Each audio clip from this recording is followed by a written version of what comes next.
সুদী ব্যবসার লভ্যাংশ দিয়ে মার্কিন নির্বাচনের প্রেসিডেন্ট প্রার্থী হিলারিকে জেতাতে অনুদান দেন যে ব্যক্তি, তিনি তো যেনতেন মানুষ নন। তিনি মার্কিন লবিংয়ে নোবেল পুরস্কার জিতে যাবেন তা খুবই স্বাভাবিক, কিন্তু এর বাইরে মানুষটা আসলে কেমন তা বুঝতে একটা দৃষ্টান্তই যথেষ্ট।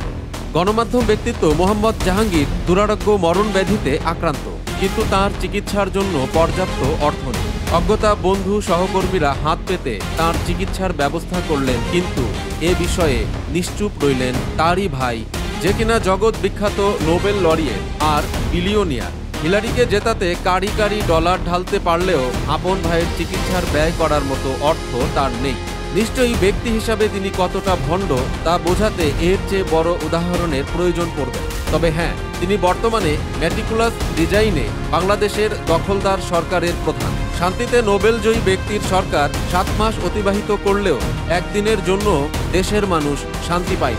শান্তির দেশকে নরককুণ্ডে পরিণত করা মৌলবাদের দোসর ইউনূস মাত্র 3 দিন পূর্বেই বিদেশি গণমাধ্যমকে দেওয়া ইন্টারভিউতে বললেন, চলতি বছরের ডিসেম্বরেই হতে যাচ্ছে আগামী জাতীয় সংসদ নির্বাচন। সপ্তাহ না পেরুতেই 90 ডিগ্রি পল্টি মেরে তিনি আজ হিলারিপন্থী 2 সাবেক মার্কিন কূটনীতিকের সঙ্গে মিটিংয়ে বলেছেন, যদি রাজনৈতিক দলগুলো ভোটের আগে কম সংস্কার চায় তাহলে নির্বাচন ডিসেম্বর মাসে অনুষ্ঠিত হবে, আর যদি একটু বেশি সংস্কার চায় তাহলে আগামী বছরের জুনের মধ্যে নির্বাচন হবে। কত বড় পল্টিবাজ টাউট হলে একজন মানুষ সরকার প্রধানের চেয়ারে বসে এমন হিপোক্রেট হতে পারে? রাজনৈতিক দলের নেতারা নিশ্চয়ই কাল এ নিয়ে তাদের প্রতিক্রিয়া দেবেন। তবে নবাব সিরাজের সেনাপতি মীর জাফর যেমন বিশ্বাসঘাতকের সমর্থক হয়ে গেছেন, তেমনি মোহাম্মদ ইউনূসও যে ভণ্ডামির সমর্থক হবেন তা আর বলার অপেক্ষা রাখে না।